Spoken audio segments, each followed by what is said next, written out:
Hello everyone. Today, we will take a look at a horrifying case where a 16-year-old girl participated in a homophobic attack that led to the death of a talented psychiatrist. The issue of discrimination against homosexuals is becoming a major concern worldwide, with victims from the LGBTQ+ community and violent incidents increasing in number. Particularly, this issue becomes more dangerous when the perpetrators of these attacks on homosexuals are mostly young people. The case of Dionne Timms Williams, 16 years old, below demonstrates the severe consequences that those prejudiced against the LGBTQ+ community can cause. I think this is a case that will make many people reflect. If you are interested, let's explore the details of the case through the true crime story.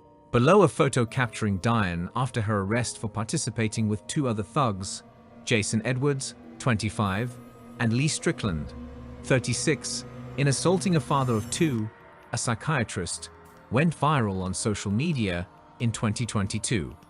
In the photo, the teenage girl smirks provocatively at the authorities and the entire British public, showing no remorse. Dionne feels satisfied after her crime.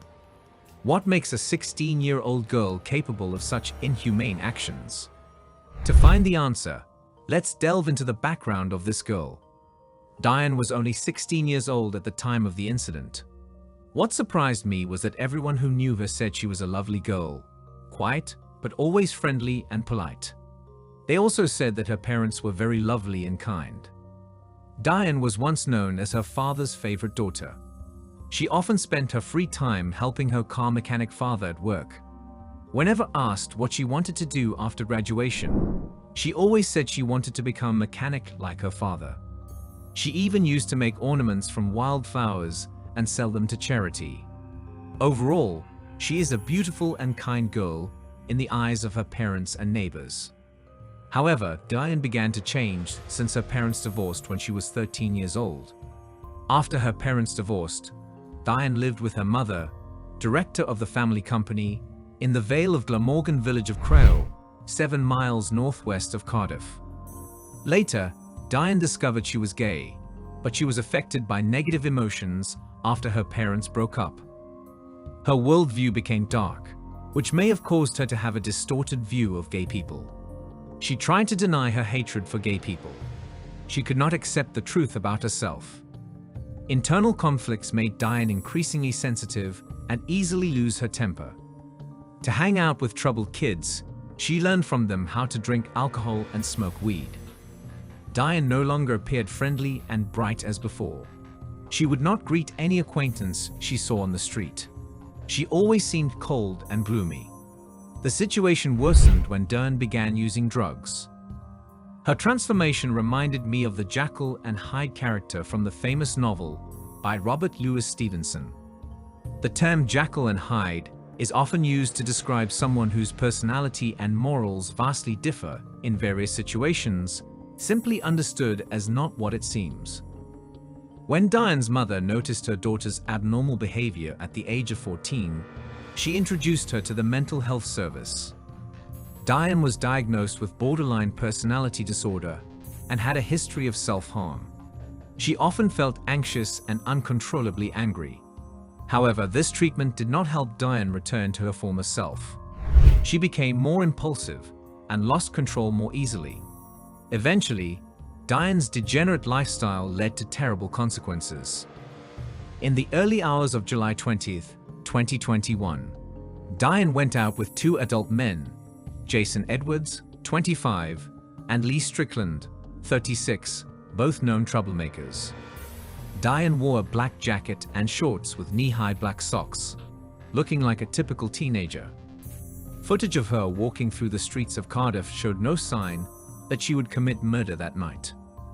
When meeting her nefarious friends, Dionne confessed she wanted to target a gay man for robbery and to enact violence. After scouting potential victims around the park, the gang chose Dr. Gary Jenkins as their target. He was a 54-year-old counseling psychologist and psychiatrist who had been a long-time local accustomed to enjoying drinks prepared by his daughter. In his personal life, he had two daughters with his ex-wife. He was known as a family man, although they had separated in 2015. His relationship with his ex-wife and daughters remained very positive. He was beloved and respected by those around him for being skilled, kind-hearted, and warm. However, his fate was not so kind. On the evening of July 20th, Gary went out to the park for a walk and to enjoy some drinks.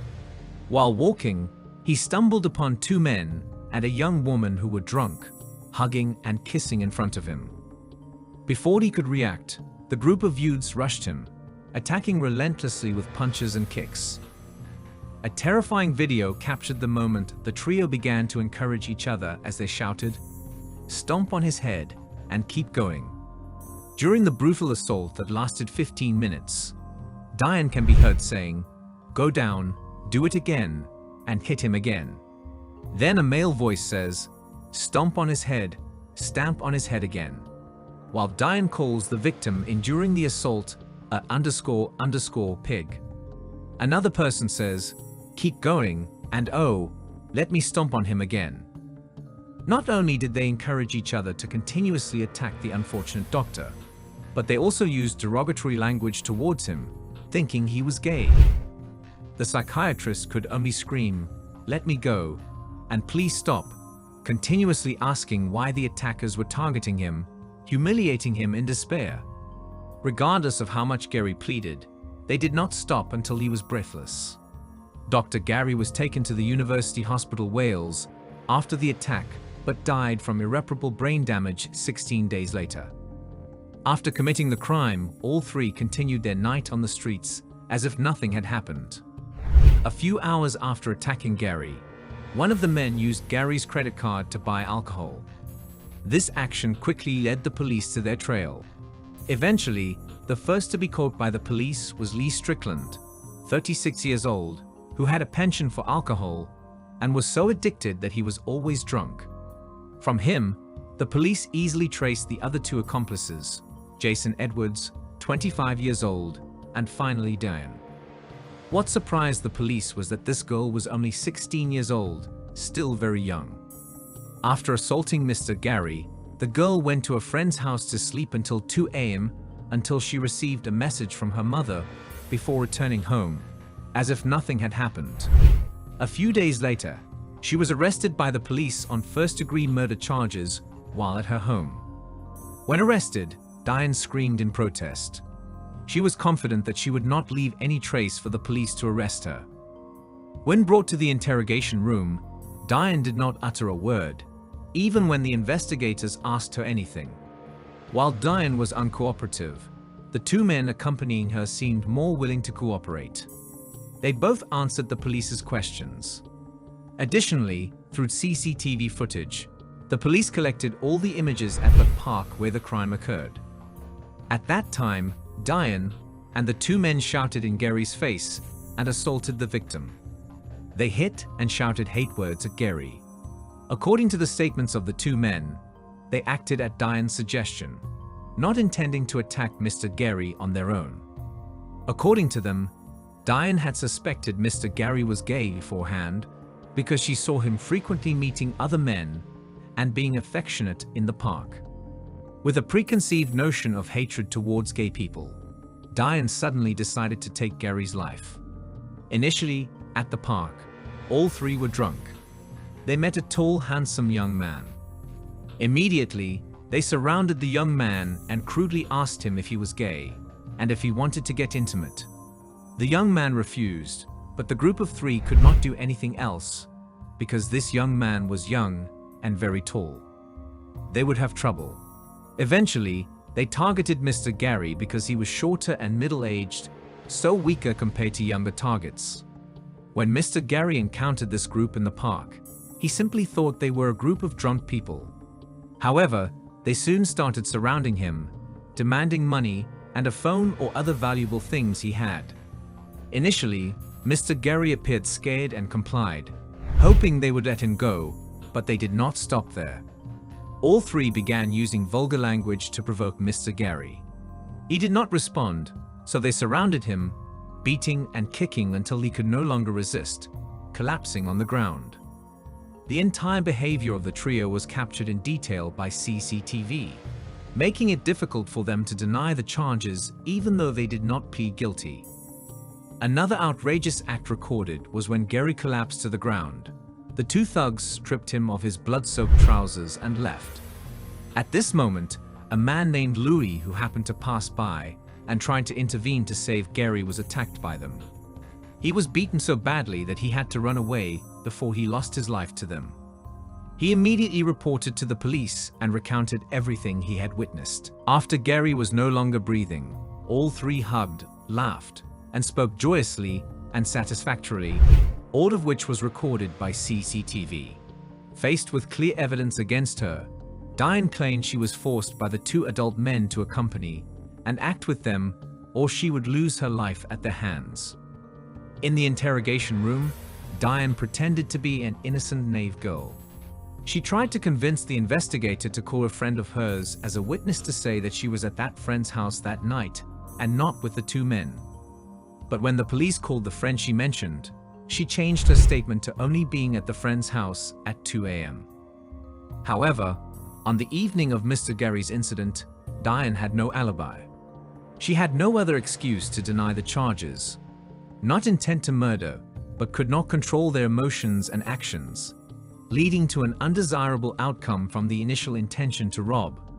They turned to mock and excessively abuse Mr. Gary, resulting in his death. However, the jury found all three guilty of intentional murder.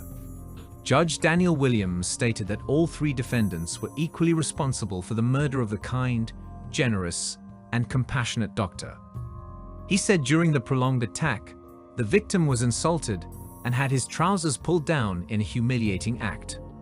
The attack by the trio was deemed very serious due to its homophobic nature. However, Dionne's defense attorney argued that she was too young and greatly psychologically affected by her parents' divorce. Additionally, she was also gay, so she could not possibly have a hateful attitude towards gay people.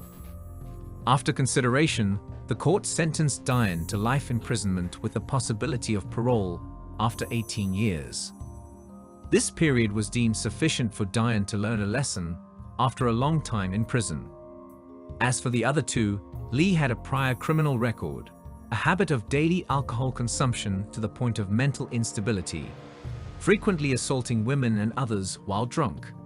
The other, Jason, had a criminal record with similar offenses, with no mitigating circumstances. Both were sentenced to life imprisonment with a minimum of 33 years. At the first sentencing hearing, Dr. Gary's wife read a statement describing him as a dedicated and hardworking doctor, one of the most humanitarian, kind-hearted, and philanthropic doctors one could ever meet. She added he always went above and beyond, supported his patients, and ensured their needs were always met. He is sorely missed by his colleagues and the patients he treated, and many tributes have been paid to him in various places he worked, as well as a prayer session in Cardiff to thank him for his selflessness and his contributions to helping others. Subsequently, the two men filed appeals against their sentences. The Court of Appeal reviewed Lee and Jason's petitions, which argued that their sentences handed down by Judge Daniel Williams at Cardiff Crown Court in March were clearly excessive. The three appeal judges rejected the appeal petition. They described how the three murderers punched, kicked, and trampled on 54-year-old Dr. Jenkins during the 15-minute attack. The judges noted that there were several aggravating circumstances in the murder, including that it was carried out during a robbery and was motivated by homophobia. Judge Griffith, one of the appeal judges, said there were other aggravating factors identified by the judge: the prolonged brutality of the attack, the murder carried out by three people, the deliberate humiliation of the victim at the time of the attack. Lee and Jason were under the influence of alcohol or drugs, and they also attacked a man trying to intervene. The court learned that the three defendants had gone to Bud Park in the early hours of July 20th to target vulnerable gay men for robbery. Judge Griffith mentioned this was partly because they thought such a victim would be less likely to report any crime, and partly because of their homophobia. The court also replayed the recording of the attack, capturing Dr. Gary pleading with the three murderers to stop as they assaulted him. Citing Judge Williams from the original trial, Judge Griffith described the victim's pleas turning to moans as his life ebbed away.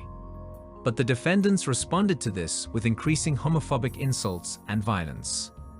"I am sure that the victim suffered and despaired unimaginably as he endured the fatal punches and kicks for no reason," Judge Griffith stated. The minimum life sentence of 33 years was justified. It was a long sentence, but not excessive given the circumstances of the case. After their appeal was denied, Lee and Jason were expelled from the courtroom, as they were seen laughing and joking with each other during the session. Their behavior indicated that they deserve even harsher sentences. They need to spend more time in prison to understand the consequences of the crimes they committed. Following this case, a wave of demand for the protection of the LGBTQ+ community across the UK emerged. Individuals within the LGBTQ+ community, including lesbians, gay men, bisexuals, transgender people, and queer, should be ensured freedom and safety in their daily lives without having to face fear and limitations. The DTIM for the tragic death of Dr. Gary serves as a clear warning about the level of hatred they face simply for their existence. In this context, the sorrow and regret of people across the United Kingdom are not just expressions of personal loss, but also a call for strong action from the government. It is imperative to implement urgent measures to confront anti-LGBTQ+ attitudes in society, emphasizing the safety and freedom of all community members. This requires a commitment not only from the political sphere, but also from the entire society, aiming to build a safe and welcoming living environment where everyone can live true to themselves without worrying about discrimination and security risks. This marks the end of the story. What do you think about this case? Please leave your comments below so that everyone can follow along. Don't forget to leave a like and subscribe and turn on notifications to watch true crime story videos every day. Goodbye, and I look forward to seeing you in the next videos.